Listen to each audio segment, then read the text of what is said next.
আমার তো কোনোদিন ডিফারেন্স নকর টিভিরে উনি মহারাজা তো কোনোদিন নহয় সাংমাউন ত্রিপুরা মোতার বাইরে 19 দফা 19 জাত সম্প্রদায় লনে লই যে জনজাতি যে উপজাতি যে জনজাতি সে ভিতরে আমি আগে সাংমাগু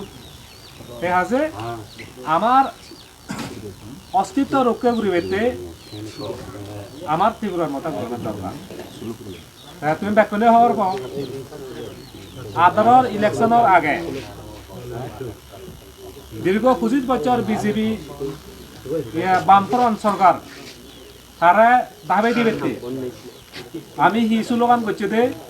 চলো পাল্টাই অনেকে হয়তো বিজেপি করছে মানুষ আগ বা বুদ্ধু সমর্থন করছে মানুষ আগত যারা সরাসরি ফেলাক দূরে হাঁগছে মানুষও আগ চলো পাল্টাই পাল্টাই পাল্টাই কিন্তু যে পাল্টে তো পাল্টে লও তা কোনোদিন আমি তো কল্পনা নাও রে পাল্টা না তুমি কল্পনা করছো নিয়ে তো কে পাল্টা না চলো পাল্টাই পাল্টাই পাল্টাই পাল্টাই করতে ব্যাগ খাবার চোর পাল্টাই লও এ কোনো আমি লাগবা পুরো খাবার চোর খুলে দিল বিজেপি পুরো লাংটা এতিয়া তুমি ভাবিছ এই বিচ্ছের মধ্যে যদি বাটপারি দল ঠাইটি হয় যদি মিজি হতা দল ঠাইটি হয় একমাত্র বিজেপি দল সবচেয়ে বাটপারি কাবিলিকৈ করছে সবচেয়ে মিজি হতা হয়ে দল হলে বিজেপি দল আর মুইও মিজি হতা হইও মুইও বেরিয়েও মিজি হতা হইও মুইও বেরিয়েও গপ দিদি বেরিয়েও আদর ইলেকশন এজানা গভর্নমেন্ট এজানা পরে আদর পরে দিয়ে সমাজ সচেতন আমি অবজার্ভ করলু আরে মুই তো বিরাট বলু রিজি হবো মদককে তো মিছে হতা হইয়ে মানুষ নিয়ে মুসাঙ্গাদি মিছে হতা হইও হাল হইও না মুই নিজে হতা ত্রিপুরাবাসী মানুষ জনগণ জনসাধারণ নই তাহলে মুই নিজে হতা দল মানুষ দিল মুই ভুল বুঝি পাচ্ছিও মুই চিন্তা হচ্ছে মুই আর বিজেপি দল মুই নগরিমার মুই একরা মরা আমবাসাই তো মিটিং ডাকো মই কেতন ধরে মুই সুর নামা মুই দি যাম বিজেপি করে হিতে মুই নিজে হতা হই নোৱাৰিমাৰ মুই চাং ফাবিলিক ছাত্র মুই চাং এলাকার ছাত্র মুই চাং গরিবর ছাত্র যে দল যেনে যে গরিবতে কিউটো হতা হই নোৱাৰিবি গরিবতে হামুৰি নোৱাৰিবি সে দল জানা ঠিক নয় কারণ গরিব হয়রানি তুমি চাওনি নয় কথা বড় ওরা মিছে কথা হয়েছে গই বড় বড় মন্ত্রী এনে হোম মিনিস্টার জিবে ইয়ে অমিত শাহ নরেন্দ্র মোদী কৈলাসর এনে হেমন্ত বিশ্ব শর্মা জিবে কোন আসামের মুখ্যমন্ত্রী হইয়ে তারা মিছে কথা হয়েছে মিছে কথা হইও হইন না বিলে গভর্নমেন্ট ন্যাশনাল লগে লগে বললে যাকে কেবিনেট বৈঠক হব যাকে কর্মচারী নরে আমি সপ্তাহ থেকে কমিশন দিব বিরাট লোক দেখে ইয়ে কর্মচারী বিশেষ তারাইও প্রচার করছে এবার 2003 যে মাতৃ এলাক সুপ্রিম কোর্টত যে বিচার চলার সাকে তারা দন্না বলছেন শুধু মেলার মাত ইয়ে সিওর জেনে যে বিপ্লব দেব হইতে বিভিন্ন বড় বড় বিজেপি নেতাগুন হানে হানে হলাক কয় গভর্নমেন্ট এজানার লগে লগে সমাজ চাউরি নামি রেগুলার ঘুরি দিব তোমার বিঘ হল বুদ্ধি দিব তাই ঘুরি দি পাচ্ছি কি হয়ে দেয় বিজেপি সরকার এনে আর রাজ্যরও ঘুরি নে তারা চাউরি জিয়ে ঘুরি এতিয়া ঘুরি নদায় হঠাৎ সিবিএম সময়ে সরকারের সময়ে চাউরি আমার হঠাৎ যে সময়ে চাউরি হোক না এলাকা তো ঠেঙায় তো দেশত তো ঠেঙা তো দেশত তো বাদ তো দেশত সুপুত্র বলে দেশত বাদ গো বুড়ো বুড়ি হয়েছি অন্ত হ্যাঁ সিউনরে বিরাট দুই সিউন টকাবাজি করল তারা যন্ত্রণা দিল আর দিয়ে হারে সাধারণ গরিব মানুষ নরে ওইটা রেগা হাম তুমি হঠাৎ পদে বিলে 170 টেঙা 150 টেঙা যখন বিজেপি সরকার হব 340 টেঙা ঘুরি দিন হয়ে দেখো ঘুরি দিনি 3.5 বছর চলে আর হয় আর 70 বাকি আগে সেই হচ্ছে বিধানসভা হব কই দিয়ে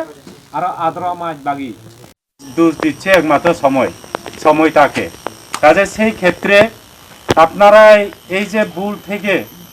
বা বিপর্যয় থেকে আপনারা শিক্ষা নিয়ে আগামী 2023 আমাদের মেইন লড়াই আমাদের বিধানসভা আমাদের লক্ষ্য বিধানসভা আমাদের দখল করতেই হবে সে লক্ষ্যকে সামনে রেখে আজ থেকে আপনারা প্রস্তুতি হয়ে যান পাশাপাশি তার আগে হয়তো 3 মাস পরেও হতে পারে হয়তো 3.5 মাস পরেও হতে পারে 2 মাস পরেও হতে পারে আমাদের এখানে যে সমস্ত ভিলেজ কমিটিগুলি আছে গৌসভা আছে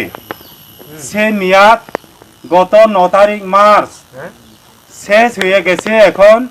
প্রশাসকের মাধ্যমে ভিলেজ কমিটিগুলি পরিচালিত হচ্ছে, যার ফলে বিজেপি আশ্রিত দুষ্কৃতীরা, বিজেপি কেদার বাহিনীরা বেআইনিভাবে রাজ্য ক্ষমতাকে দোহাই দিয়ে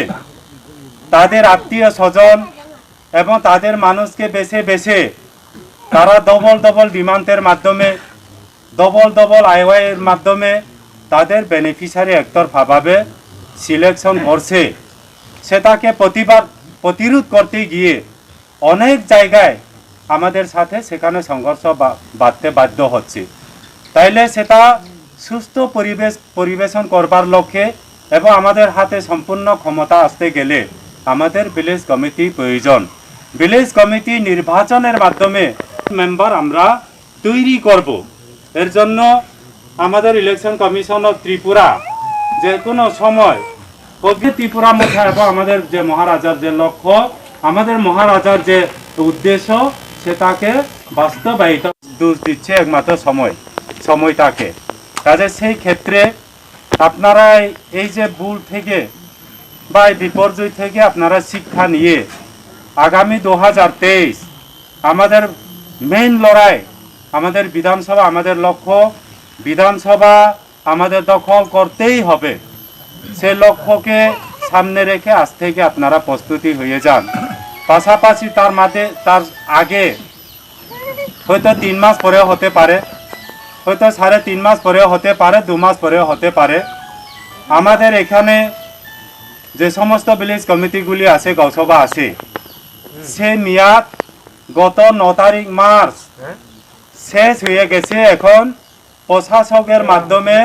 ভিলেজ কমিটিগুলি পরিচালিত হচ্ছে, যার ফলে বিজেপি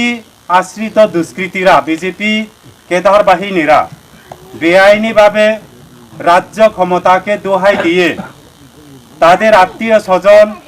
এবং তাদের মানুষকে বেছে বেছে তারা ডবল ডিমান্ডের মাধ্যমে, ডবল আইওয়াইয়ের মাধ্যমে তাদের বেনিফিশিয়ারি একতরফাভাবে সিলেকশন করছে। সেটাকে প্রতিরোধ করতে গিয়ে অনেক জায়গায় আমাদের সাথে সেখানে সংঘর্ষ বাড়তে বাধ্য হচ্ছে। তাইলে সেটা সুস্থ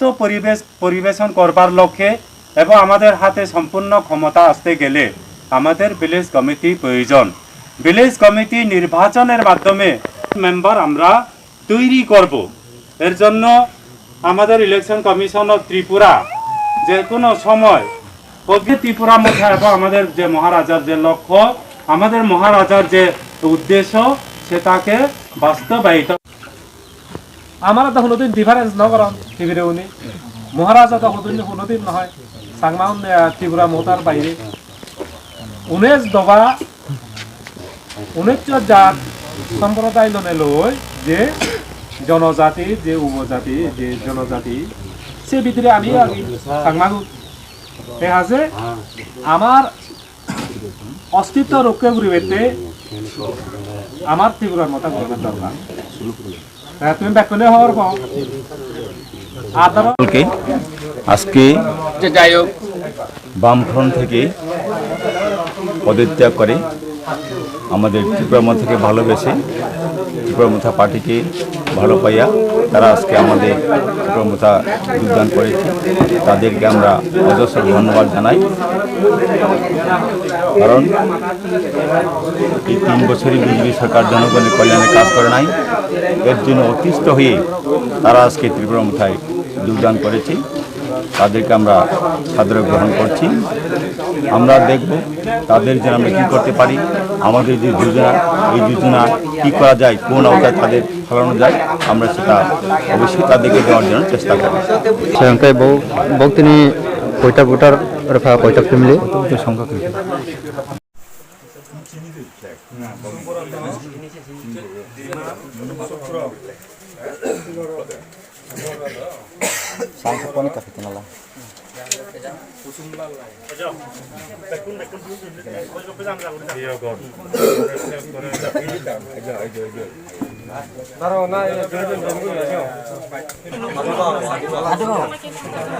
যারা যারা জয়নিং은 몇이죠? জিগুন জিগুন